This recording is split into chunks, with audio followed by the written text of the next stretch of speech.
हवा थमी थी जरूर लेकिन वो शाम जैसे सिसक रही थी कि जर्द पत्तों को आंधियों ने अजीब किस्सा सुना दिया था कि जिसको सुनकर तमाम पत्ते सिसक रहे थे, बिलक रहे थे।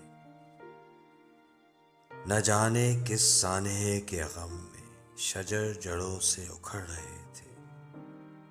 हवा थमी थी जरूर लेकिन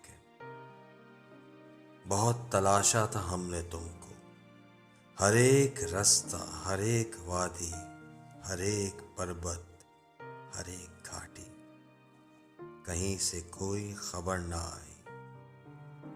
हवा पे लिख कर पैगाम भेजा तो वो भी लौट कर ना आई।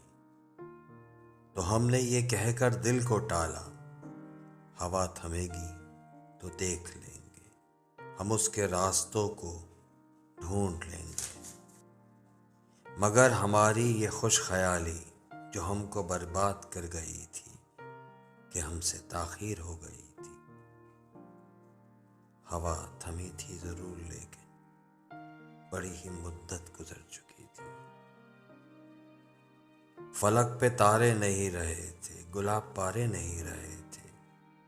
वो जिनसे बसती थी दिल की बस्ती, वो लोग सारे नहीं रहे थे। ये अलमिया सबसे बालातर था कि तुम हमारे नहीं रहे थे, कि हम तुम्हारे नहीं।